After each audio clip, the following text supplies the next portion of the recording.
Namo Vishnupadaya Krishna Prishnaya Bhutale Srimate Bhakti Vedanta Shamaniti Namane Namaste Saraswati Deve Gauravani Pacharine Nevisesa Sanyavari Pashyadi Dasatarine Om Namo Bhagavate Vasudevaya Om Namo Bhagavate Vasudevaya Om Namo Bhagavate Vasudevaya.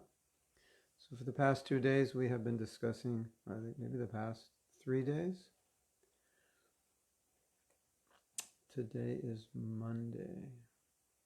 Today is Sunday.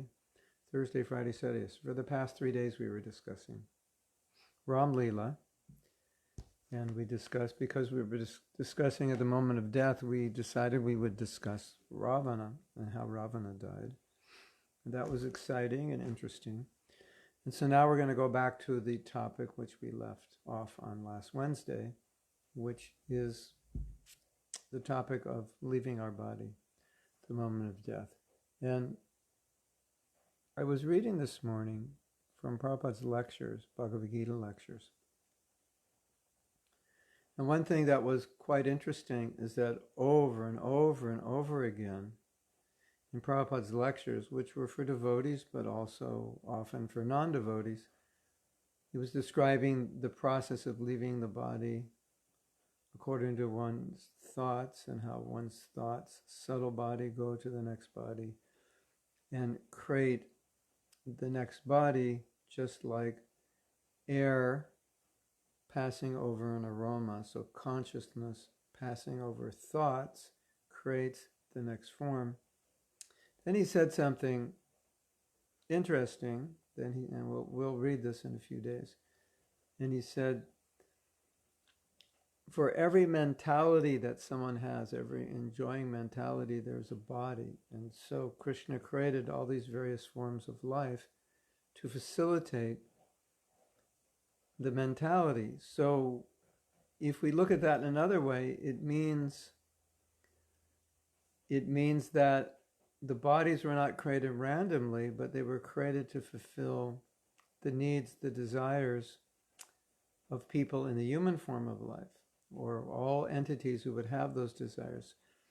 So sometimes it's difficult to understand why someone would want such a strange body. We see some animals have very strange bodies, but Prabhupada was saying every form of every species was created according to the mentality of a living entity who wanted that particular body. That's interesting.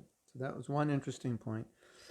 But the other point that was interesting that kept standing out, and I talked about this before in classes, is how much Prabhupada focused his lectures on this point, that the purpose of life is to prepare yourself to die in Krishna consciousness, and you will die in the consciousness which you've cultivated, and you cultivate consciousness by your actions. So if you act materially, you're going to die thinking of those things, and then you're going to take a body accordingly. If you die in Krishna consciousness, you'll take birth with Krishna. So we had discussed this in the very beginning, but it was just interesting to see that was a very common and strong focus in Prabhupada's preaching. Like, this is what we're doing. We're cultivating Krishna consciousness so that we can die in Krishna consciousness, so we can go back to Krishna. It's like very, very simple concept, over and over and over again. What you do is going to affect what you think of at the time of death. Your activities will appear. And then Prabhupada talked about the materialistic person, especially a sinful person. He said, they'll remember all the sinful things they did. When they're dying, they'll remember all the sinful things they did.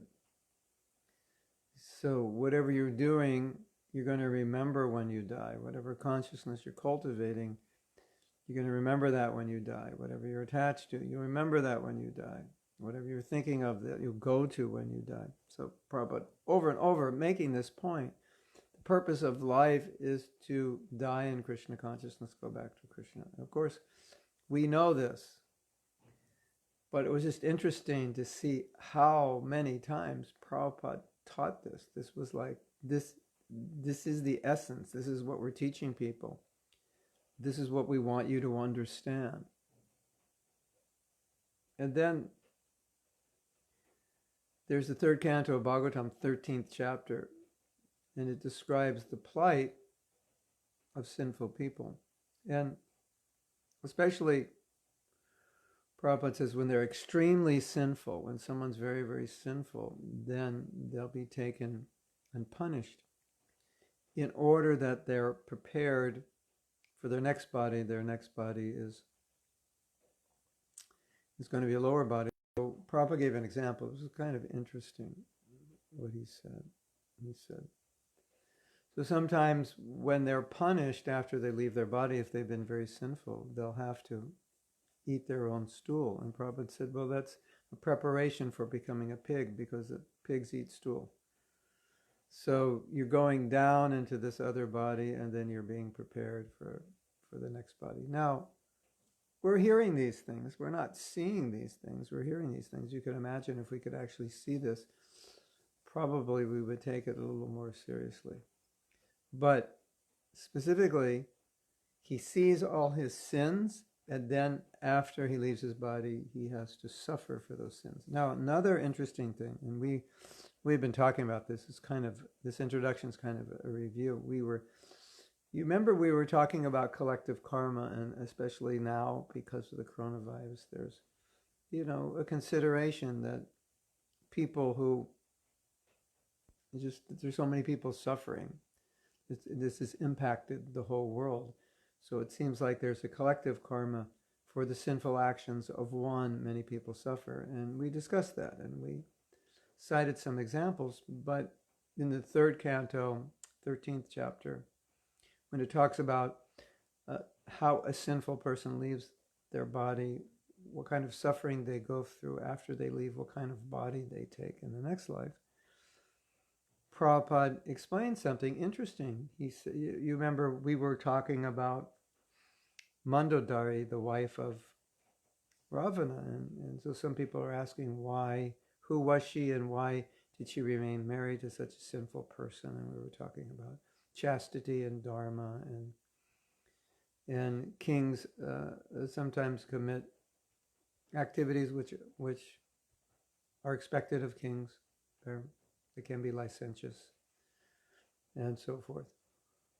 But the interesting thing, in this section of the Bhagavatam, Prabhupada explained that if a man maintains his family by sinful activities, the family, because they're utilizing the money, they also suffer, not as much as him, but they suffer as well. So we were discussing how sins committed by one sometimes affect another, because sometimes we say your karma is exactly created by you according to your actions. But here we see there is the sense of accomplice, that your father engages in sin, let's say he's a butcher, and then that money is utilized by you to live. You're getting some of the karma, not as much as him, but you're getting some because you're using that money. And sometimes, at one time, there was some money being donated to the movement, and they told Prabhupada these people engaged in some illegal activity, and Prabhupada said, I cannot take the money. That money is contaminated. It will pollute us to take that money. And then you might say, but we're selling books, we're getting donations. That's true. And the average person is not engaged generally in making money from sinful activities, and we are not conscious of where the money's coming from. So we give everyone an opportunity to offer a little bit. But if we consciously know that people are giving money or engaged in breaking one of the four principles, then Prabhupada said that means we are encouraging them. We're encouraging that sin by taking their money, and that money is contaminated, and we become contaminated. Isn't that interesting? So, then you're probably thinking, well, my father, he did sinful things. Do I take some of the karma? Well, it depends how sinful it was. Some people are more sinful than others. Was he a butcher? Was he a doctor who did abortion? No, that's more sinful activity. Was he engaged in the pornographic industry or the alcohol industry? More sinful. But the fact that we're devotees, things are different. That has been erased. But for general people, this is an interesting point. So I just wanted to share that I spent my morning in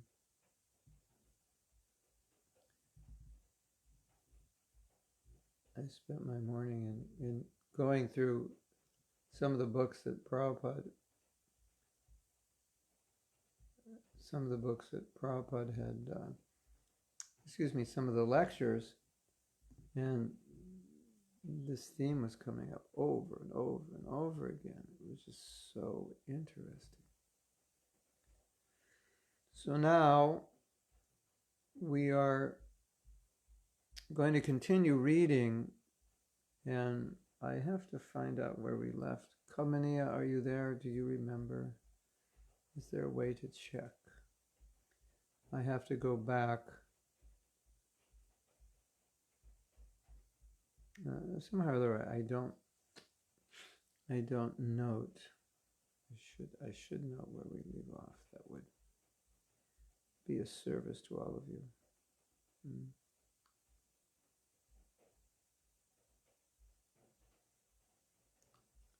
I think we left off at this. Anyone know? I think we should begin reading from Srimad Bhagavatam 10:142. You made a note? Okay, Kamaniya, can you just put up the quote? The next quote, is it 10:142 or is it the next one after that? After that would be 10:223. I don't remember 10:223, and I don't remember we did. I kind of remember we did 10:142. So we're going to wait for Kamaniya and to come up with the verse.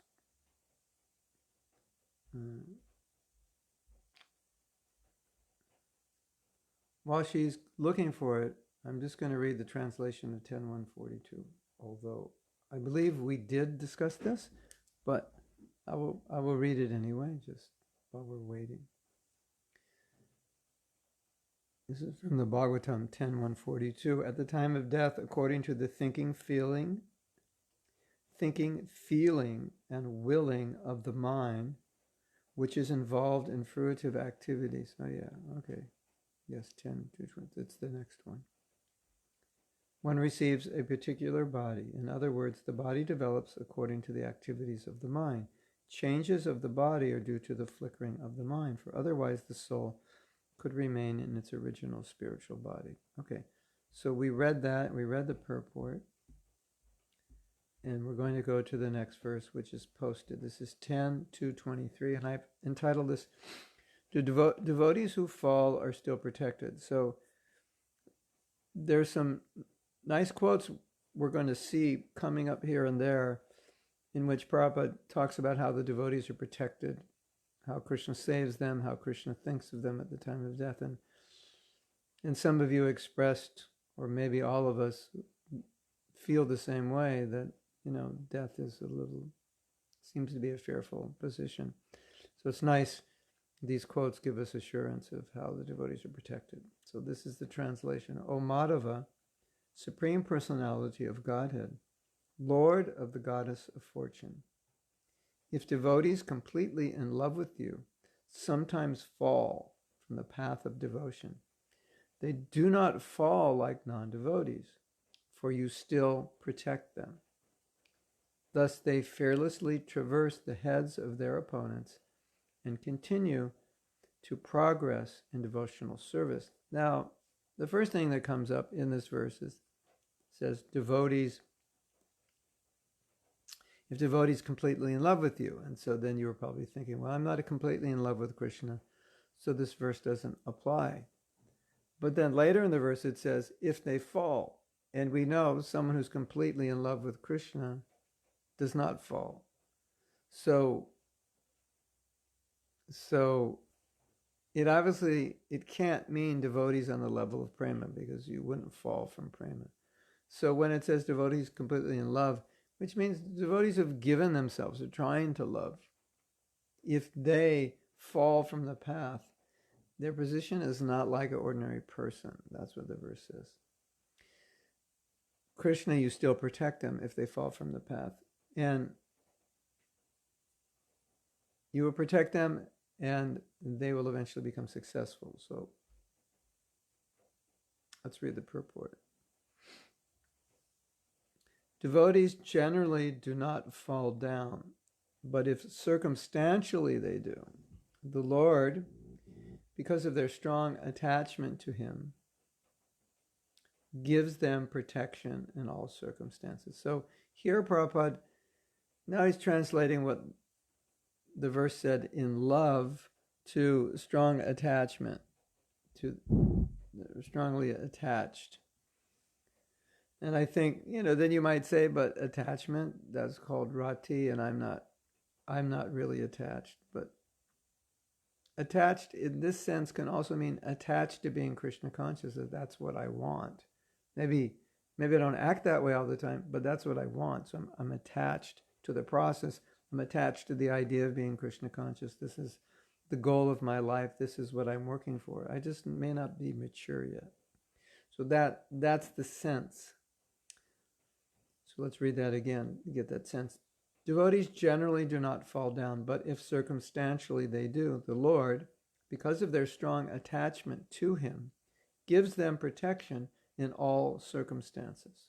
Thus, even if devotees fall down, they are still strong enough to traverse the heads of their enemies. You might say, well, Bharat Maharaj fell down and he was on the stage of Baba, and Prabhupada says in his books, you can fall from Baba, but it's very rare and under very specific and rare circumstances one falls. So generally one falls from a lower platform, like below Ruchi, like Nishta, or lower than that. Although we can say, in theory, it's possible to fall from Baba, but generally it's not going to happen, and it's impossible to fall from Prema. And then you're going to say, well, Prabhu, you just said it's impossible to fall from Prema, so then could we have fallen? That means we couldn't have fallen from the spiritual world, because that's where Prema is. Okay, that's another topic.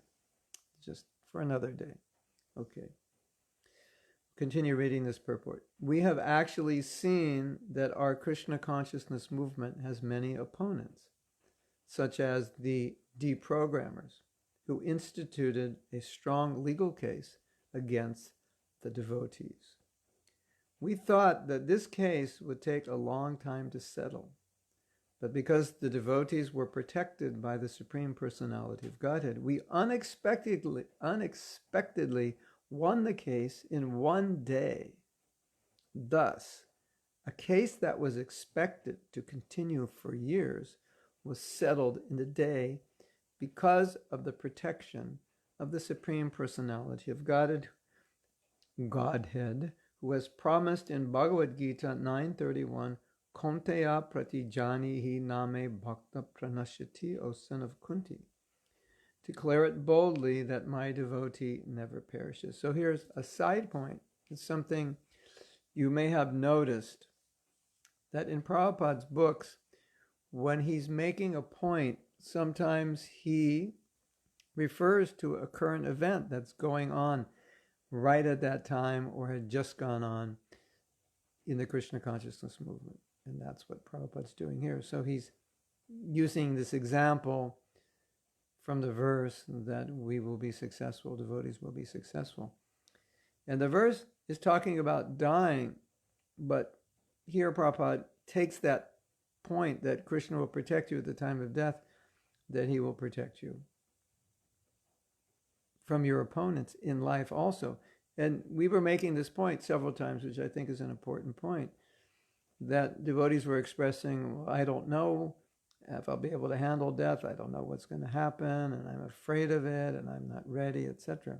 And I kept making the point, but Krishna has always protected you and always taken care of you. Why would you think he would abandon you at that point? And so Prabhupada's making that point here, that not only will he remember you at the time of death, here's an example how all opponents of devotees will be defeated.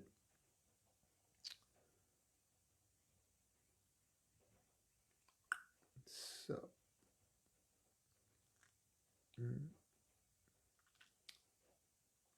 in history, there are many instances of devotees like Chitraketu, Indradumya, and Maharaj Bharat, who circumstantially fell down but were protected. Maharaj Bharat, for example, because of his attachment to a deer, thought of the deer at the time of death, and therefore in his next life he became a deer. Yam yam vapi smaram bhavam tyajanta kalevram. Bhagavad Gita 8:6. Because of protection by the Supreme Personality of Godhead, however, the deer remembered his relationship with the Lord and next took birth in a good Brahminical family and performed devotional service. Suchinam srimatam gehe yoga brashto bijayate. Bhagavad Gita 6:41. In other words, Prabhupada's saying the verse is making the point that if a devotee falls, still he'll be protected. So Prabhupada's giving this example. Jadbharat, he fell. He wasn't Krishna conscious when he died. He thought of a deer, became a deer, but eventually Krishna brought him back into the human form, in which he remembered that he had fallen, and then he finished his life. So even though he fell, he was protected. That's the point Prabhupada's making. Now, the next story. We've read both of these stories before. Similarly, Chitraketu fell down and became a demon, Vritrasura, but he too was protected. Thus, even circumstantially, it's a long story, but Vritrasura, Chitraketu became Vritrasura. But even though he was a so-called demon, he was actually Krishna conscious. And he was to be killed by Indra, and he welcomed that, and that killing actually sent him back to Godhead. So even though he went down, apparently, existentially, externally, he didn't go down internally, he was protected. Thus, even if one falls down from the path of bhakti yoga, one is ultimately saved if a devotee is strongly situated in devotional service. The Supreme Personality of Godhead has promised to protect him. Kaunteya pratijanihi name bhakta pranashyati. Bhagavad Gita 9:31. But even if a devotee circumstantially falls down, he is protected by Madhava. The word Madhava is significant. Ma, Mother Lakshmi, the mother of all opulences, is always with the Supreme Personality of Godhead. And if a devotee is in touch with the Supreme Personality of Godhead, all the opulences of the Lord are ready to help him. That's a beautiful statement, isn't it? We'll read that again. If a devotee is in touch with the Supreme Personality of Godhead, all the opulences of the Lord are ready to help him. So what Prabhupada is saying is, if one is trying to be Krishna conscious, as we know, sometimes one slips, sometimes one falls, or if one doesn't slip or fall, often one has difficulty, and sometimes one takes a few steps back in their effort to be Krishna conscious, knocked around a little bit by the illusory energy. It happens. But the point Prabhupada's making is, ultimately, if you stay in the process, Krishna will help you work through all of these troubles. If you're, we talked about this before. If there's sincerity, Krishna will pull you by. He'll grab onto your sincerity and he'll pull you out of this. That faith must be there. If I am sincere, if I want to be Krishna conscious, even if I'm weak, Krishna will somehow or other arrange to help me because I want it and I need it and I pray for it and I try to get it, but I may fall short. He'll make up the difference. So all opulences of the Lord are ready to help him. And Prabhupada quotes, Yatra Yogeshvara Krishna, Yatra Partha Dhanu Dada, Tatasri Vijay Bhutir, Dhruva Nitir Matir Mama, from Bhagavad Gita 1878. Wherever there is the Supreme Personality of Godhead Krishna and his devotee Arjuna, Partha, there is victory, opulence, extraordinary power, and morality. The opulences of a devotee are not a result of karma, kanda vichara. In other words, whatever a devotee achieves materially is no longer a result of his karma. A devotee is always protected by all of the Supreme Lord's opulences, of which no one can deprive him.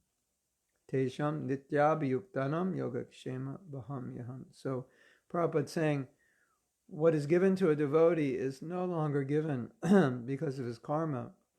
It's given because of his bhakti. Krishna is supplying what he needs. And elsewhere, in other places in Bhagavatam, Prabhupada makes the same point, that whatever opulence a devotee has is coming from Krishna, not from his karma.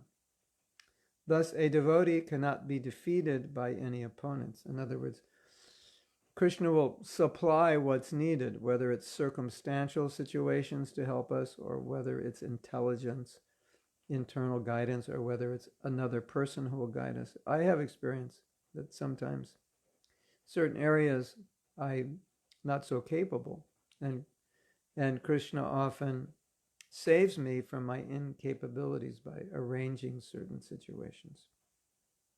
Just yesterday, a couple of days ago, I read a situation where a devotee had to go from Vrindavan to Mayapur, like on the last day of the shutdown, and he was flying out hours before the shutdown, and he was going through one problem or another, and so he booked his ticket for something like, I don't know, March 23rd. But actually he booked it for April 23rd. It was a mistake. And so then when they got to the airport, they saw that and they had to rebook the ticket, which cost, he said, 10 times more. And I forget the details, but I don't know why, because of the situation, they were checking people and not everyone was able to fly and so on and so forth. But he said that if he had actually booked it for March 23rd, he would have not been able to get on the plane. But because he booked it for April 23rd and had to rebook it for reasons I can't remember, he was able to get on the plane. So sometimes my life's like that. Like I do something foolish, and then Krishna takes the foolish thing, says, okay, we're going to use it to help you. So I don't know if you have that experience, if you feel that way. But sometimes I feel incapable in certain areas, and I can see that I didn't think of all the details, or I'm not able to accomplish something, and then Krishna will say, will create a situation where things will work out. And another nice story was godbrother of ours went to the hospital. I think he had an accident, like he might have broken a wrist or an ankle or something. He had some accident, and he had to go to the hospital. And in the hospital, they, when you come in, they'll take your temperature, your blood pressure, this and that. And when he got in the hospital, he found out he had a serious heart problem, and I think they did heart surgery like that day. So sometimes it's like that Krishna arranges to protect us. Creates one situation, we on our own, we're not maybe taking care of ourselves well enough, so he creates a situation. Okay, I'm going to get you to the hospital. So it's encouraging to know this verse, Tesham Nityabhyuktanam, it's Yogakshema Vahamyam, whatever you're lacking, I'll give you, and that lacking could be material, it could be in inspiration, intelligence, or whatever. And so the key is don't give up, keep pushing on. A devotee, therefore, should not deviate knowingly from the path of devotion. The adherent devotee is assured all protection from the Supreme Personality of Godhead. So I think if we want to summarize this idea and relate it to leaving our body, don't give up, be determined, be sincere. Krishna will protect you from yourself. Krishna will protect you from your own lackings. Krishna will protect you, will give you what you need, that right now when you look at yourself and you say, I don't have this, I don't have these qualities, well, Krishna will give them to you. And so Satyarupa says, I think I'm scared of Krishna's rules, but I guess he can work through his rules to protect me, like Narasimha found the loopholes to protect Prahlad Maharaj. Well, Krishna doesn't really work so much on rules. That's more Vishnu's position. So if we understand what Prabhupada's saying here is that you dedicate yourself to Krishna, that's what you exist for, then you can stand back a little bit and have confidence that the things that need to be worked out that you yourself can't work out, he'll work out for you. So that's the way it works. And you know, we talked about faith before.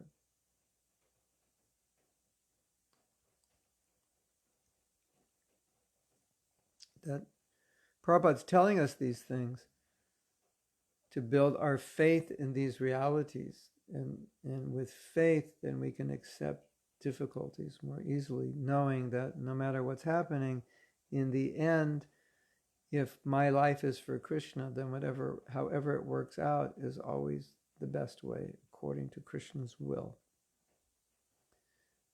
And if you have that faith, then you'll see that's how things work out. And if you say, well, things didn't work out, then I would say that is Krishna's desire to work it out that way. Or another possibility, it could be because of our mentality, things worked out wrongly, or our behavior. So we have to take that in consideration. And sometimes the devotees may lack faith and say, well, why didn't Krishna work it out in a particular way? But then we have to look at what we did and how we were thinking, because maybe by our behaviors and our consciousness, we forced or we caused the situation to work out in a certain way. And we think Krishna made it work out that way, when in fact, due to our actions, our negligence, our foolishness, whatever, it ended up working out in a certain way. And as I said, sometimes Krishna will save us, and sometimes we have to reap the result of wrong ways of thinking. But ultimately, how it works out, that we should see that was ultimately Krishna's desire. And we should try to understand what is the next plan, what he was teaching us, and what's the next step.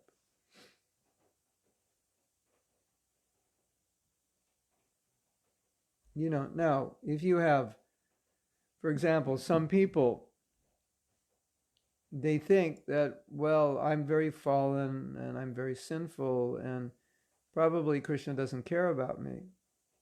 You know, why would he care about me? Actually, nobody cares about me, ultimately. You know, you may feel like that. But then you're kind of judging Krishna like you're judging people of this world, you know, especially if you've been abandoned by a relative or a loved one or a friend. Then there is a tendency, and this is unjust, it's not fair, it's not right, it's not fair to Krishna, but there is a tendency to feel that, well, Krishna would abandon me also.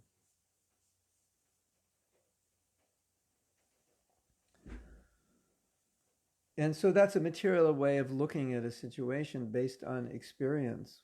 You know, some people who have been abandoned when they're young may lack trust in Krishna, feeling Krishna like a father figure.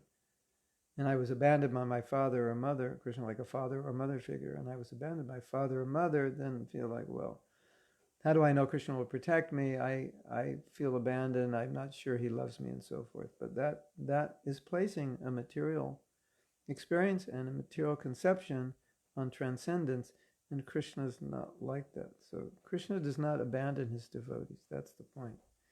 And if you have this consciousness of being abandoned, please don't place that on Krishna, because it's not true. Krishna doesn't do that. He's not like an ordinary person. So, Gosai, Gosya, Krishna Karshani says, I love it. Krishna will protect you from yourself. It seems that we are the ones, how we are making life difficult. I think I will start to pray to Krishna to protect me from myself. Yeah. And as you know, Prabhupada said that we are the obstacle. We're the greatest obstacle. And in that sense, you could say Krishna consciousness is a process which helps protect you from yourself. And of course, we mean the conditioned self, not the transcendent self. It's a process which protects you from your conditioned self and introduces you to your real self. Okay, so we're going to continue reading, and this is from 10.4.3, Srimad Bhagavatam. And I titled this verse in purport, Krishna is death personified. And this has both a positive and a negative connotation, because for the devotee, when Krishna comes at death, we say he's death personified, but it's Krishna, and so our relationship with Krishna is pleasing. So the death manifests itself in a pleasing way. Krishna is coming to take me back to him. For non-devotees, death personified, it's horrible. So that's the difference. So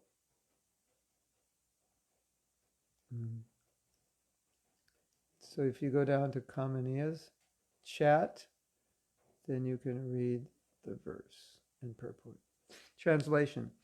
Kamsa immediately got up from bed thinking, here is Kala, the supreme time factor, which has taken birth to kill me. I think he was having a dream that Krishna was going to kill him. Thus overwhelmed, Kamsa, his hair scattered on his head, at once approached the place where the child had been born.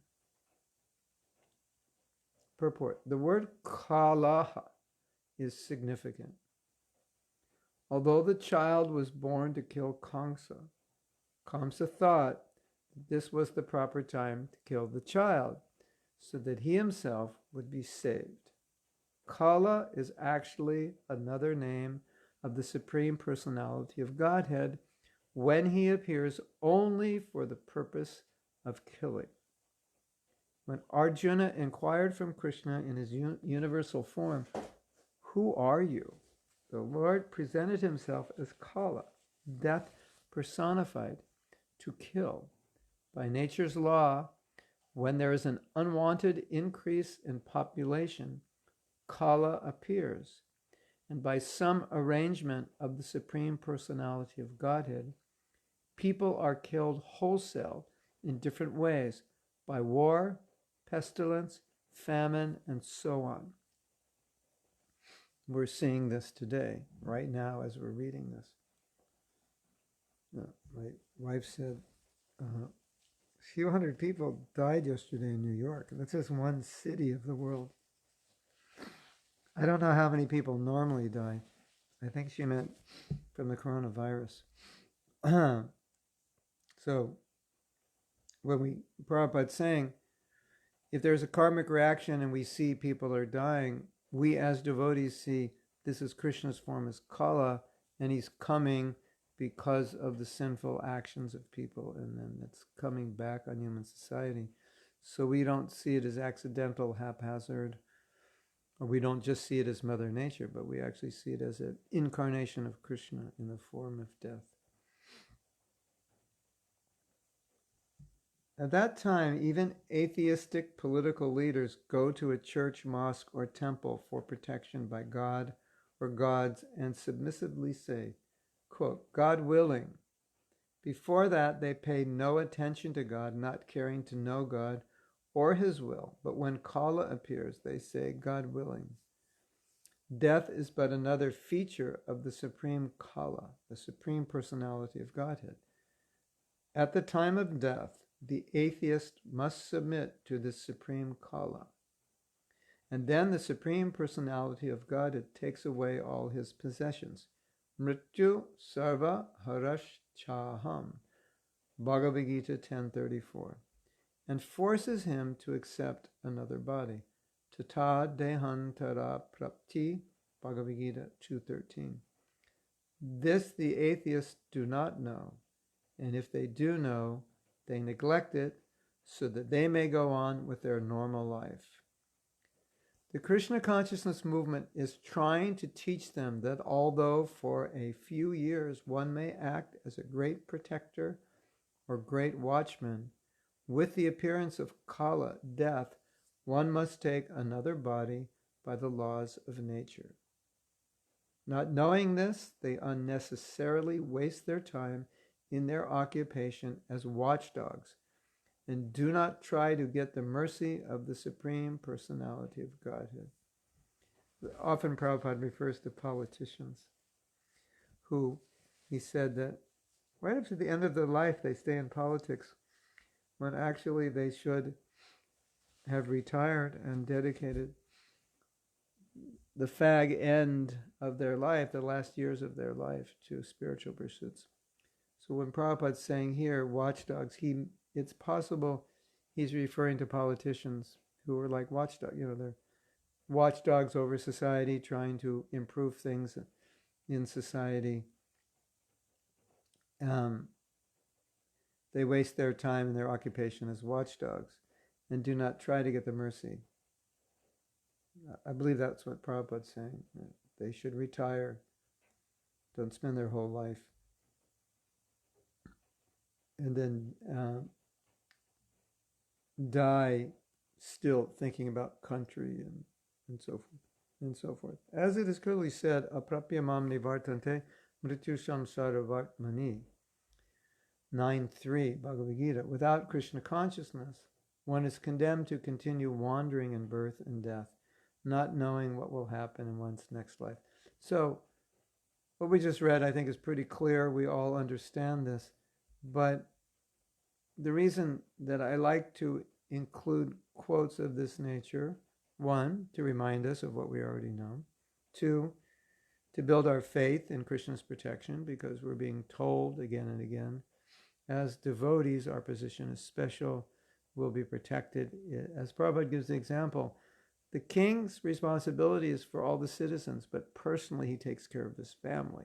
And Prabhupada said, if you're a devotee, you're in Krishna's family. So when you're in Krishna's family, it's not the laws of nature that are going to take care of you, but he will personally take care of you. So it's important to be reminded of that. But another reason why I included this quote and similar quotes is just to show, as I said in the beginning of this class, how often Prabhupada is making the same point, explaining the same point, and kind of putting it in a context. If you see the context Prabhupada puts this in, he puts it in this broad context of, because people don't know this and because they don't live this way, basically everything they're doing is a failure. So you may say, hey, there's new technology that can do this, and now, because we're all at home, the technology is just, it's amazing. If we didn't have this technology, we'd probably be tearing the walls down, and we wouldn't have this kind of association. But now, because of technology, Facebook, Zoom, Skype, and other platforms for online courses and communication, it's amazing. So we look at the technology, we appreciate it, we're thankful. But Prabhupada is making the point here that if all you do is develop technology and you avoid the technology of Bhagavad Gita of how to die, then the whole context of everything you're doing is a failure. So that's a context that Prabhupada uses in his preaching over and over and over again. He said, look what you're doing. You're advancing.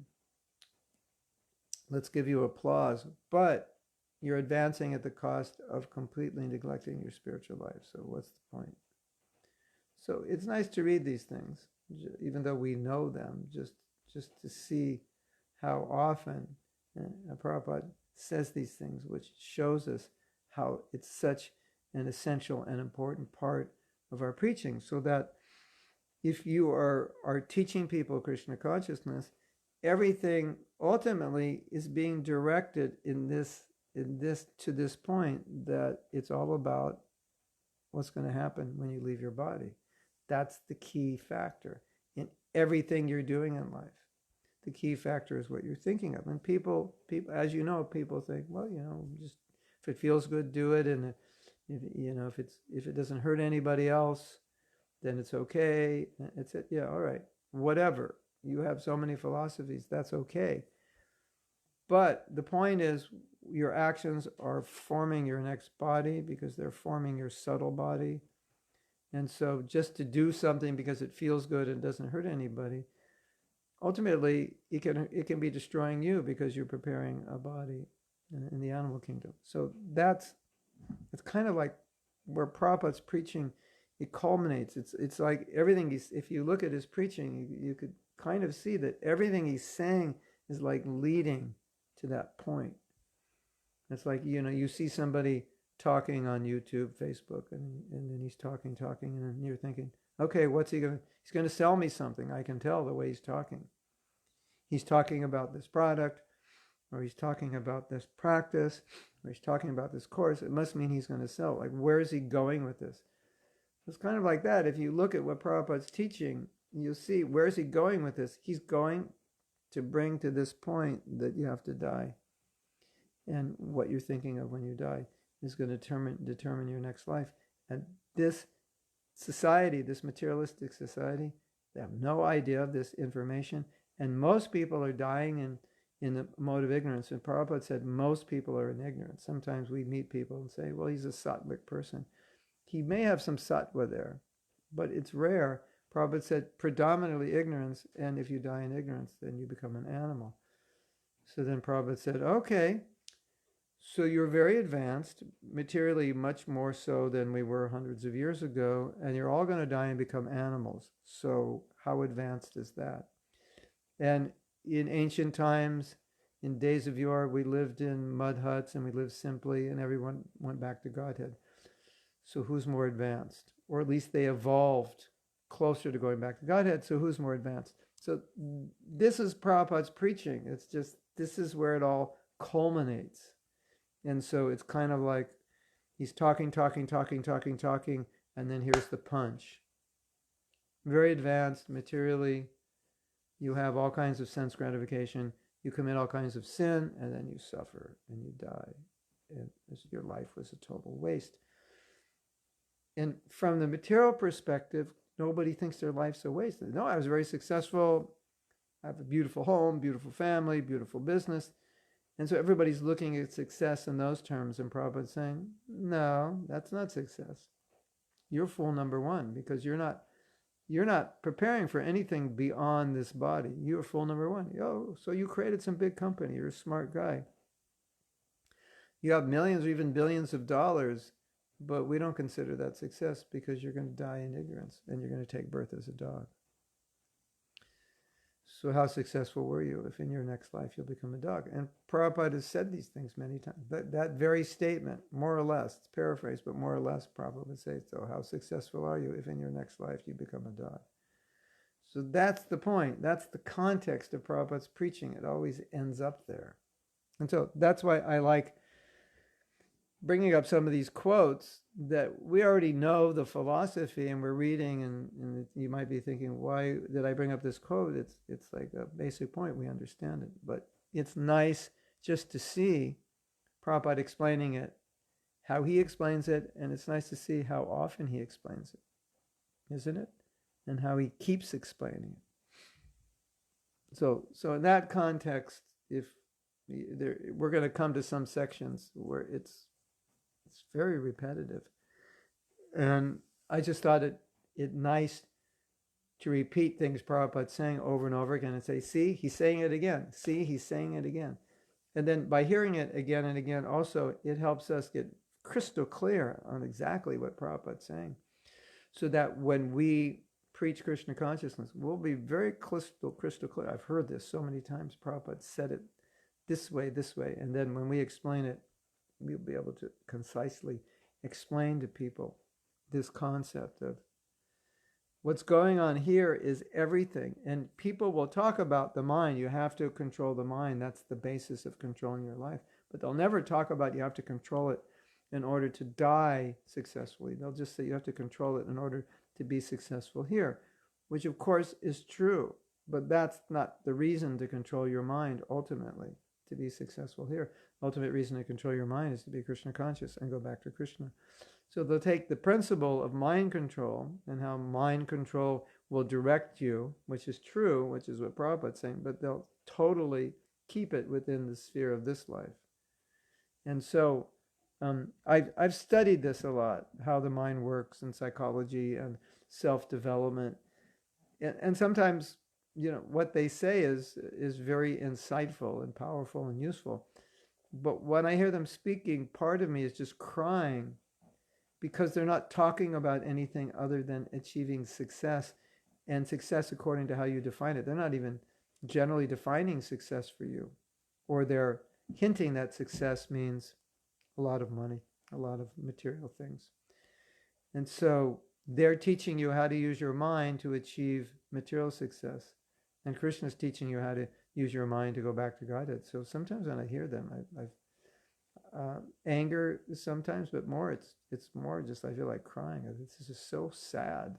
It's so symptomatic of Kali Yuga that people are going to be taught using Bhagavad Gita, talking about mind control to control their mind so they can get more sense gratification. That's so sad. Even using Patanjali, using yogic principles, or using principles of the Gita for material reasons, and they do this. They teach corporate management courses in India based on the Gita, as if Krishna spoke to Arjuna, so Arjuna could be a successful manager in a company.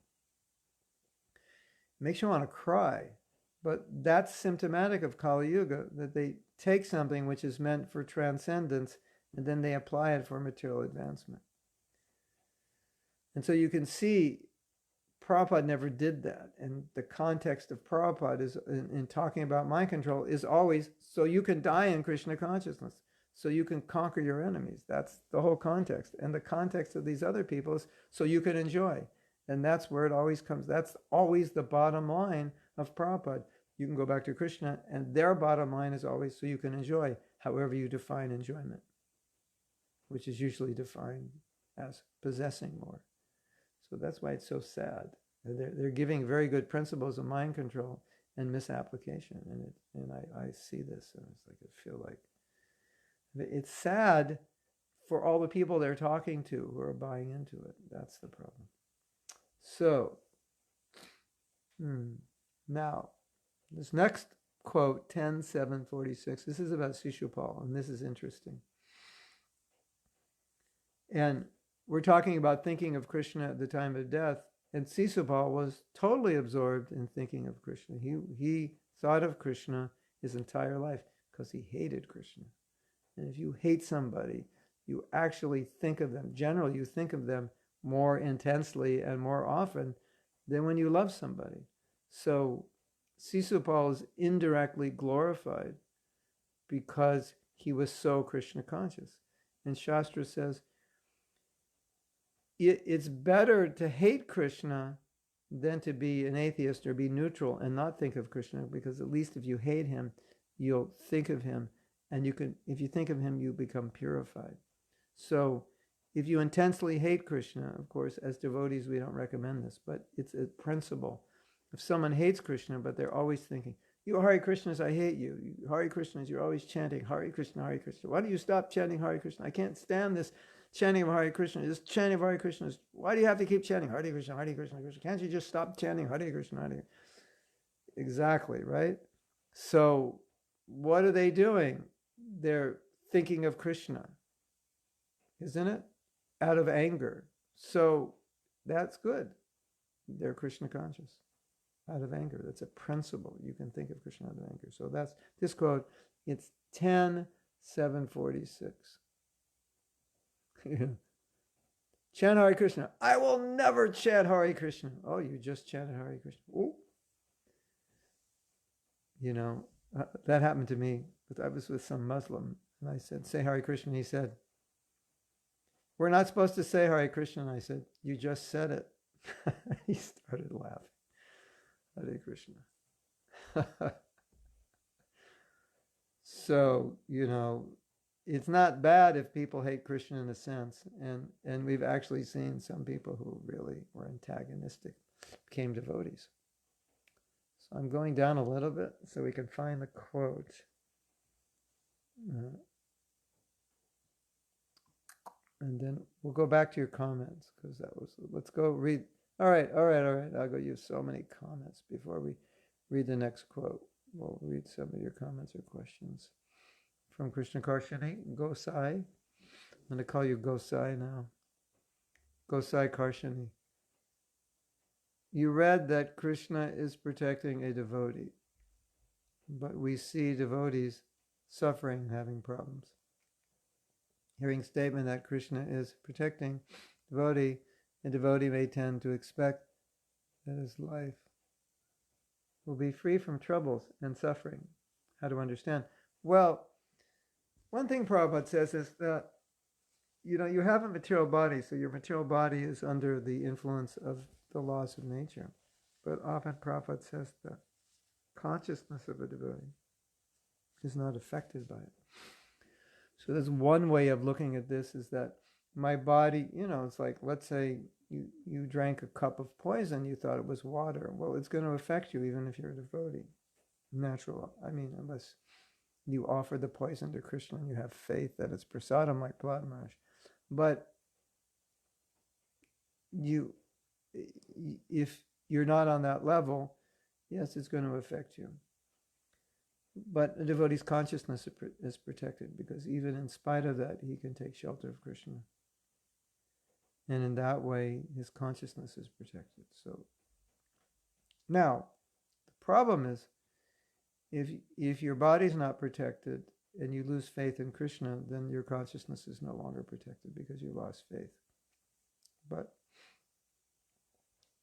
if you can see that whatever is happening is either a result of something you did that's foolish or direct desire of Krishna to help you, then your consciousness will be perfect and you'll be okay. And so in that sense, you're protected by Krishna's knowledge, Krishna's internal inspiration, and Krishna's intelligence. That's the way to see it. Because, often Prabhupada said, he said, after all, this body's material and the body has to die. So being protected doesn't mean I'm not going to die, but it means that I'll die in Krishna consciousness. Krishna will protect me so at the time of death, I can think of him. And to the time of difficulty, I can get through it in consciousness. Because the body will be affected. That's not what it means to be Krishna conscious. And then the other point also, which I think is extremely important, a lot of times we're looking for Krishna's protection, but we do something and we get a bad reaction. It's because of what we did. And we say, well, why wouldn't Krishna protect me? No, because this is the law of nature. So, is Krishna going to protect you from the law of nature? Generally, no. The laws of nature work. You fall asleep when you're driving down the road, your car's going to veer off. You could run into a tree, and there'll be reactions.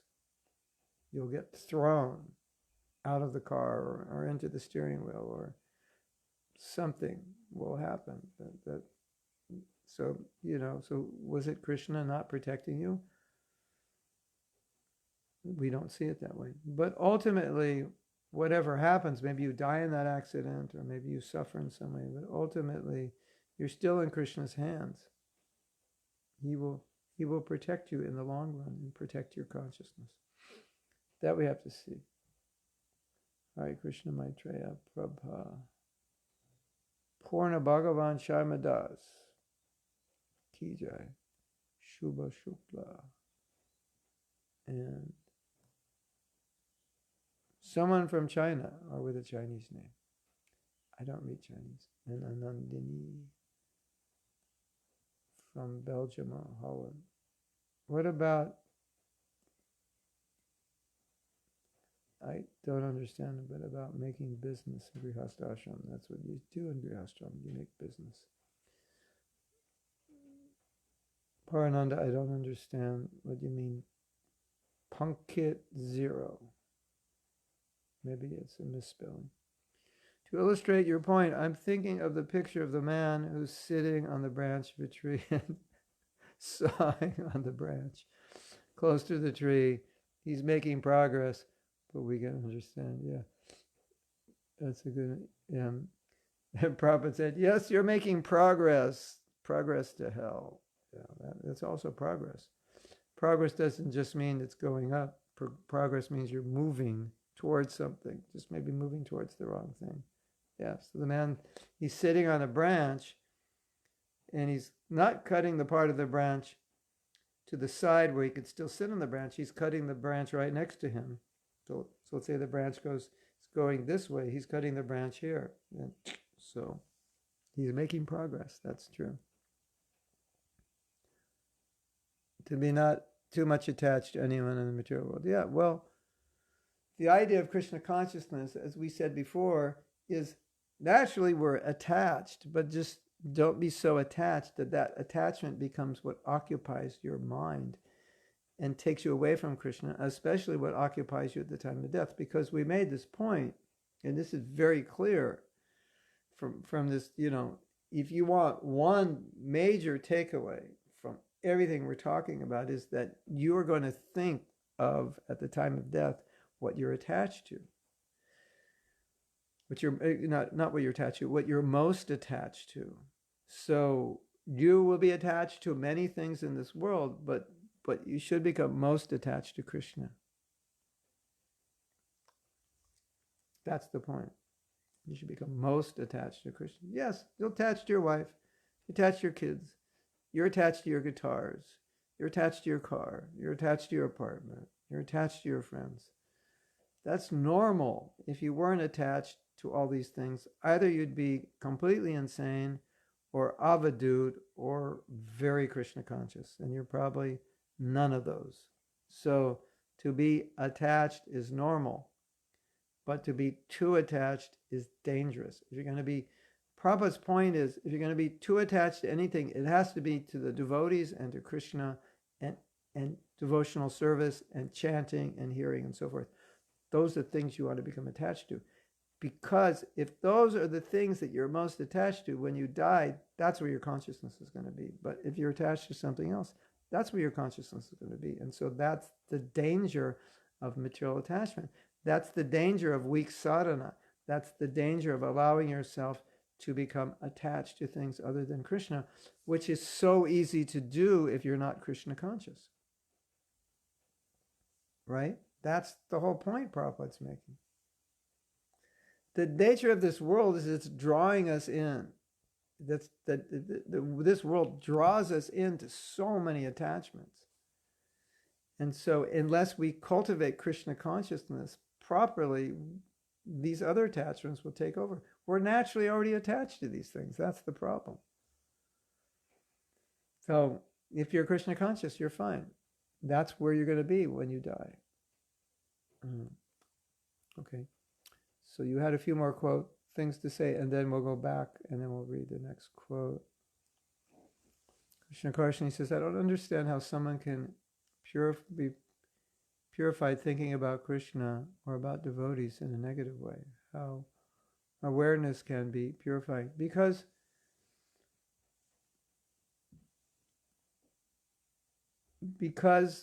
Krishna's Krishna.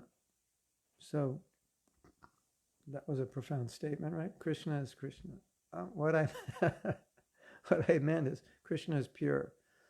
So we're supposed to think of Krishna favorably. We're devotees, we're practitioners. But for people who are not practitioners, if they think of Krishna even unfavorably, they become purified. And this is proven by Prabhupada. When there was a bad article about us, it was negative.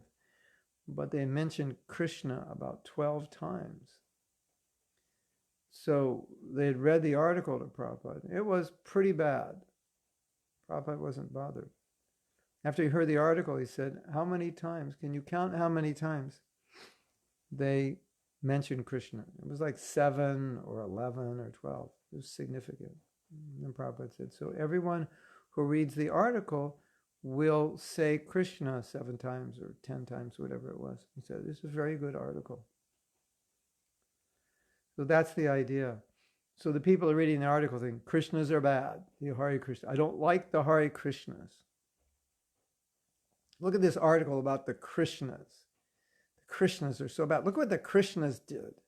And they're chanting Krishna, Krishna, Krishna. Okay, it's negative. We want it to be positive. That's better. But Prabhupada's point is, even if it's out of envy or hatred or spiteful or negative, they're hearing Krishna, saying Krishna, thinking of Krishna, they're getting purified. Because Krishna is pure. Same example. In Bhagavatam, akama sarva kamava. If you have all desires, or you have no desire, akama, no desire, sarva kama, akama sarva kamava, moksha karma. You want to be liberated? Worship Krishna. And then you say, well, that's not right. If you have all these material desires, you should worship Krishna. But what's the point? The point is, well, don't worship a demigod. At least if you worship Krishna, you're thinking about Krishna. There's hope you'll become purified because Krishna will purify you. Demigods are not going to purify you. That's the idea. So the point is, approach God somehow or other, approach him, even if it's in the wrong way. If you're not a devotee and you're just coming, even if it's in the wrong way, at least you're approaching him and he's pure. The problem is we can't do that as practitioners. What you can get away with as a non-devotee, you can't get away with as a practitioner. And that's proven in the 6th canto of the Bhagavatam, in the story of Ajamil, because it's glorifying all these ways you could chant Hare Krishna, like indirectly. Like I'm staying at the Ramada Inn. It's a hotel chain, Ramada Inn, right? So I said Rama, basically. Or, the something O Rama. So I said Rama. So, that's Namabas chanting. You chanted the name Rama.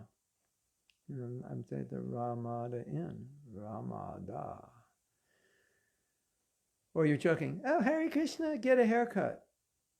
They used to joke like that in San Diego, or worse things than that. Hare Krishna, get a haircut. If you 20, 30 years ago in San Diego, all you had to do is stand out in front of the temple on Saturday and Sunday. It was 2 blocks from the beach, and all these rowdy young people go to the beach. And you just stand out there. And every few minutes, someone would say, Hare Krishna, get a job. Hare Krishna, get a haircut. They would just make fun of you. So, Maitreya, you remember that, right? It was like, I don't think it's like that now, but those days, it was like, what's wrong with you, people?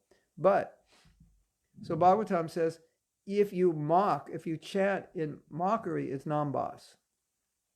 You chant jokingly, it's nambas. Look at that crazy Hare Krishna, Hare Krishna, Hare Krishna. So they do that, make fun. Krishna, Krishna, Hare, right? And so when they're doing that, we're thinking, yeah, keep it up, it's good. Even though you're mocking us, you're chanting Hare Krishna. This is all namabas. But if we do that, it's namaparad. Interesting, isn't it? Because we're on the path. If you're envious of Krishna, that's namaparad. If you're chanting inattentively, if you're making fun, if you're joking, that's namaparad. Because you're on the path. You're, me, all of us, our devotional service has to be anukulyena, Krishnana silam. It has to be favorable. For them, at that stage, it doesn't have to be favorable because some contact with Krishna is purifying them. That's the philosophy.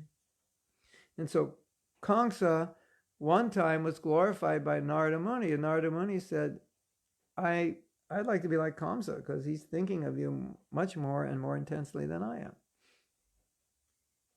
Interesting, isn't that? So Bhagavatam says, think of Krishna. If it's by envy, if it's by anger, if it's by lust, and these examples are there, Sisupal was very envious. So even by envy, he's thinking of Krishna.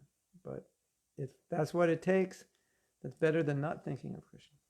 That's what our Shastra says.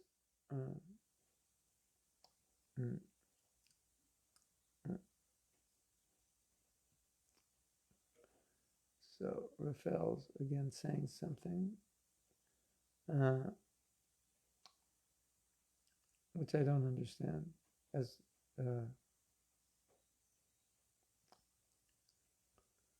I think Raphael's comparing himself to a Jamil, and maybe even better at sinning than a Jamil. And maybe you're hoping Krishna's going to save you at the time of death. I don't know if that's our philosophy.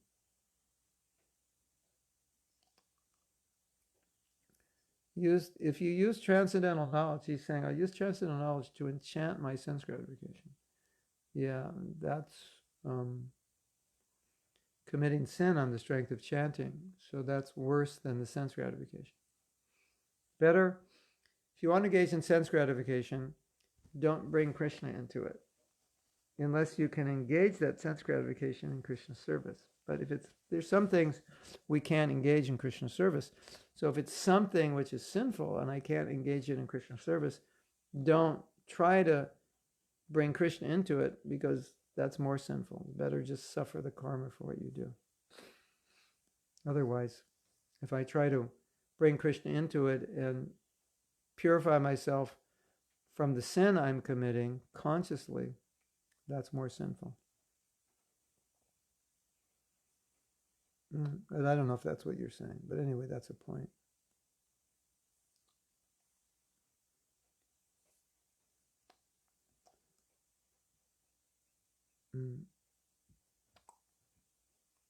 Krishna protects. So Satyarupa is saying, when we say Krishna protects, he protects our faith. He can protect our mental condition. He can protect our heart. He can protect our bhakti, so we don't deviate during difficult times. Our faith becomes stronger. These things Krishna protects. Because if you could, sometimes we do find that Krishna does protect us physically and so forth. But if we are going to evaluate Krishna's protection on whether he protects us physically, why, when the plane crashed, did all the devotees die? Well, everybody died because the plane burned up and so on and so forth. But why did the devotees burn up? They shouldn't have burned up. That's not what we're saying. It's not going to happen like that. You say, but Prahlad Maharaj, okay, but Prahlad Maharaj is different. He was directly in Leela protected by Krishna with this intense faith. So you could argue, well, if I had this intense faith, then I could go into fire and not be burnt. That's there. But Prabhupada said, don't imitate that, because we're not on that level. So we have to accept the conditions of material nature. And so, but Krishna, so let's say Satyarupa, you had an accident, you died, but we would think, well, you're a devotee, so Krishna's taking care of you. You're in a better place now. You're a better destination. We wouldn't think, oh, why did Krishna allow that to happen? We'd think, oh, Krishna's taking her to a better place. Ria says, Ria El Todd, okay, instead of being punished after death for sinful activities, is it possible that some might pay with illness and disease for the remainder of their current life? Yeah, when you suffer, you're getting rid of bad karma, that's for sure. But I've never read that in the Bhagavatam, where the suffering, and it could be somewhere else, but in the Bhagavatam it doesn't say that we will suffer in the last days, so we won't have to suffer in the next days. But Prabhupada said that if a man murders someone, then there should be capital punishment to avoid suffering in the next life. So there is that concept of being punished in this life, not suffering in the next life. But I've never read it in a relationship to what you're saying. And I wouldn't discount it completely. But generally the idea is, if I committed sin, There's a certain level of suffering I have to go through in order to prepare me for my next body. So that suffering is, I'm going through conditions which I will have to go through in my next body. And so that's the way it's explained.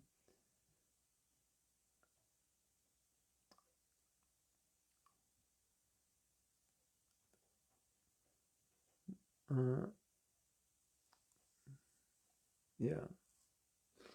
Marco says, Krishna is pure. If we think of him, we become pure. Francis says, Krishna protects his devotees on love, and the devotees have many tests to pass in order to prove sincere in heart. Krishna consciousness, I believe, is continuous purification of the soul. It is. From the power of Maya, Krishna love is much more attractive. So one thing you said, I've also said many times, we have many tests to pass in order to prove sincere in heart. So one of the first points we made here was that Krishna takes care of his devotee, even in there are other places where Prabhupada said, Krishna, when you die, Krishna will take care of everything if you're Krishna conscious. So now Francis is saying passing tests. And I've made this point before, but I want to make it again because it's so important. When there are tests, sometimes we don't want a test. We don't like the test, or we feel the test is too difficult. We need to flip that around, and we need to think, Krishna is giving me a test, so now I can prove my chastity. I can prove my faithfulness. I can prove my devotion. Because if I fail this test, then I failed to prove my sincerity to Krishna. So tests are good. We should welcome them. Oh, good, Krishna, you're sending a test. Now I can prove my faithfulness. Here's an opportunity to prove my love for you. Anytime you go through difficulty with someone you love or supposed to love, it's an opportunity to show that love. How much will you sacrifice? So sometimes devotees go through difficulty, and it doesn't really seem to other people that they're suffering or they're experiencing the difficulty the way people would normally experience it. And it's because they take this as an opportunity to show Krishna their devotion. So that's an important point. Anytime there's difficulty, don't hide from it, but accept it, face it, and say, this is how I can show my love to Krishna. So you can embrace that difficulty and say, we embrace this. This is in the line of service or duty. Don't run away from it, run towards it. Yeah. Marco says, Krishna is like Chintamani, and we're like iron, and he'll turn the iron. The Chintamani will turn iron to gold. Raphael chanted one round yesterday. Fantastic. Keep going. You've only got 15 more left, Raphael. You'll get there. Question about control. This is from Dustin Devananta in Las Vegas. Question about controlling the mind when Bhaktisiddhanta Saraswati Maharaj says that in the morning he's beating his mind 100 times with shoes, and the same in the evening.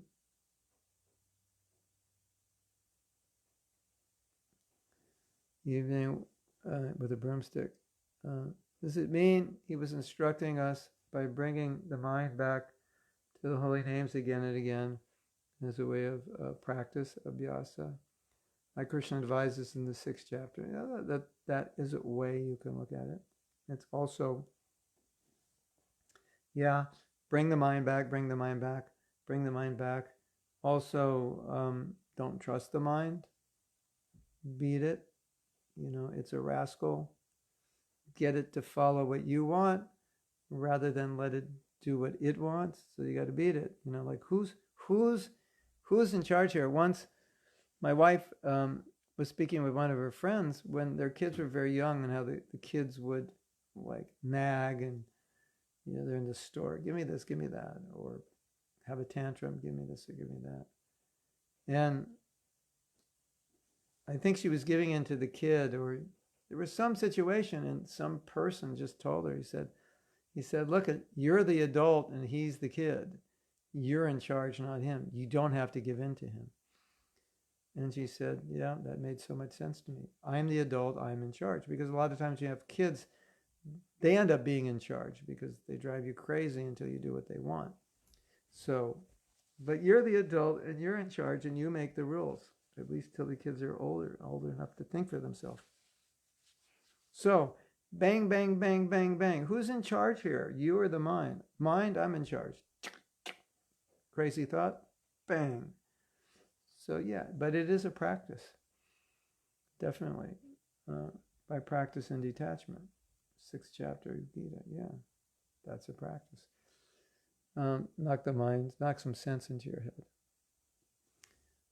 Maitreya says, although Shishupala acted as the enemy of Krishna, he was not for a single moment out of Krishna consciousness. He was always, I think that's from Prabhupada, you're quoting, right? He was always absorbed in thought of Krishna and thus first got the salvation of Sayuja Mukti, merging into the existence of Krishna. Yeah, so he was. So the point is, what's better, to not think of Krishna or think of Krishna as an enemy? And the answer is, the enemies merged into Brahman because they thought of Krishna. So that's better, right? So that's Krishna's merciful nature. Putana became Krishna's mother and eternal mother in the spiritual world. You approach Krishna even out of anger or envy, Krishna is merciful. He gives an enemy a liberation or a position in Leela. So there's a verse like that glorifying Krishna. Who else should I worship? If Krishna does that, then why should I worship anybody else?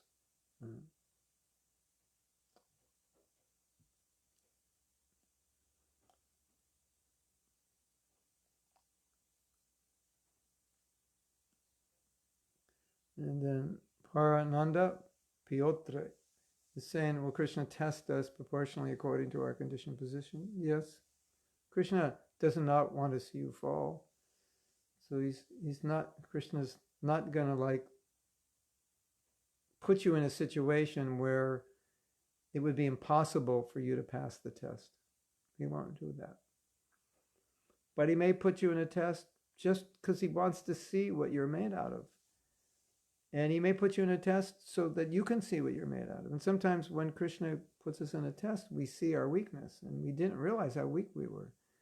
And we say, oh, I really need to be a little more serious about my bhakti. I didn't realize I was that weak. So sometimes a test like that, but Krishna's not going to test you for the sake of just having fun. So he's going to, you're chanting your japa, and all of a sudden some apsara comes by. Hare Krishna, Param. Why don't you stop chanting? We can go outside for a walk. He's not going to do that. That doesn't make sense. But he'll put some attachment in front of you that you need to overcome.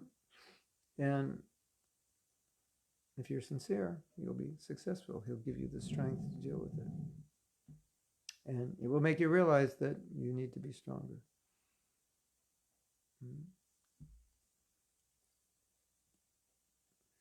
So Levine is actually answering this question in the next statement.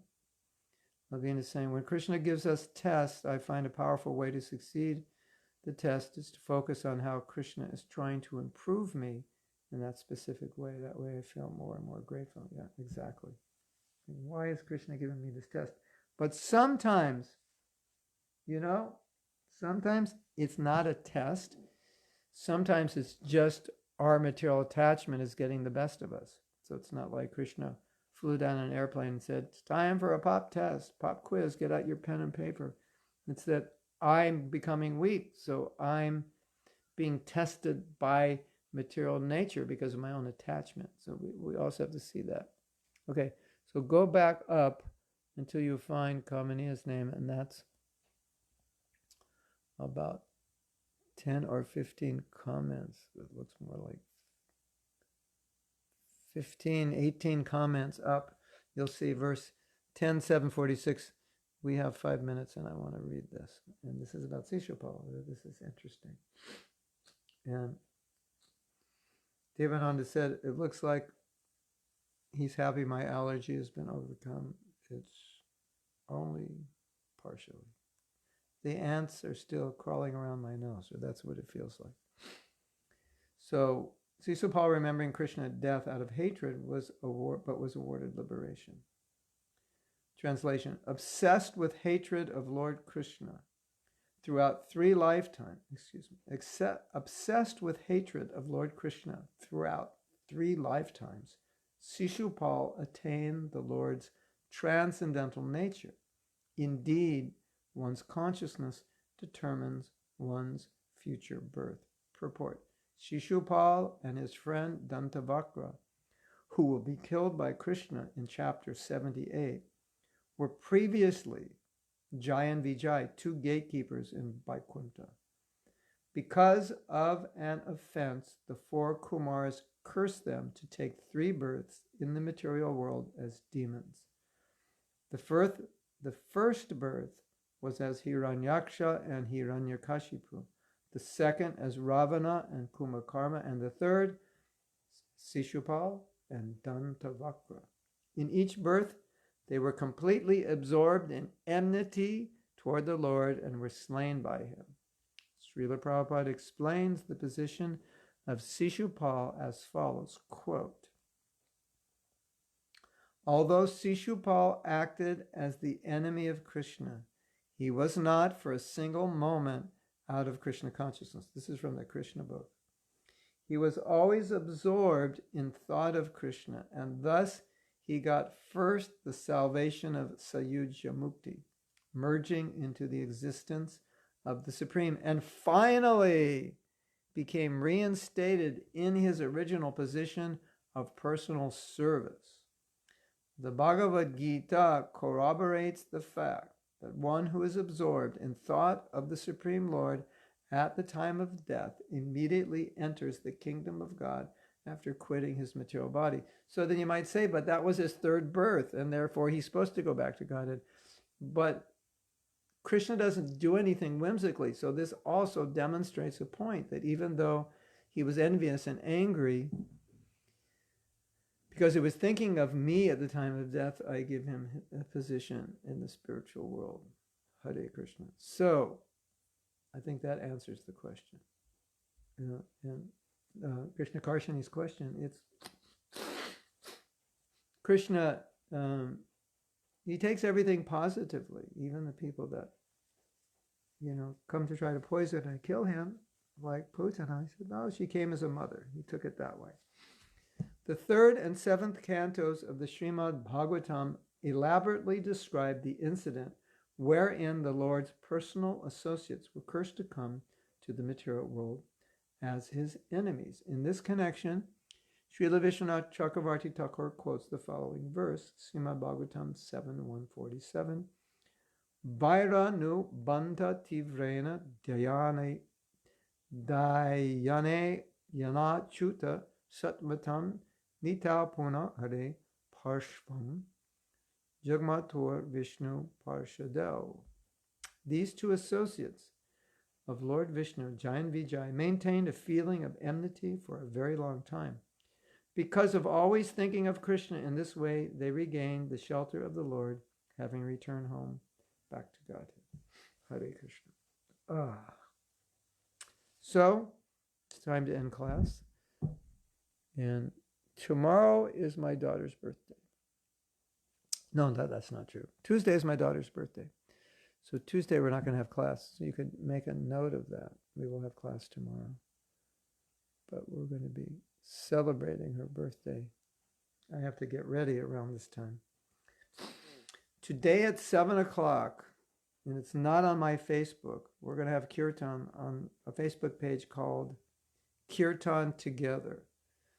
Kirtan Together, 7 p.m. And we'll make Radha Priya, if you can make a note of that. If I can figure out how they can send from their Facebook page to my Facebook page, or if I can figure out how I can do that from my end, or if anybody knows, how do you record on one Facebook page and send it to another?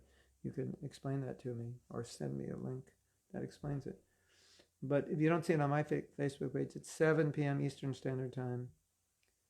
We're going to have kirtans for half an hour on a website, on a Facebook page called Kirtan Together. So if you want to join that, if you're awake, then you're invited. And be Krishna conscious, think of Krishna, and we will see you tomorrow morning, or maybe we'll see you at 7 p.m. tonight if you're in Europe and you're up that late. If not, we'll see you tomorrow. Okay, Radhapriya knows how to do it, so Radhapriya, maybe, okay, Radhapriya, let's talk about it, and then we'll go from there. Yeah, Jaga and Mada were also Jain Vijay. Yeah, they came back, got some more mercy. Kirtan together. K-A-R-T-A-N together, not Kirtana. Kirtan together. Why don't look for it again? Can somebody look for that page? Kirtan together, and see if they find it. It's devotees, and I believe in Argentina organized this. Kamini said she couldn't find it, but look again. Kirtan together. Be there or be square, yeah.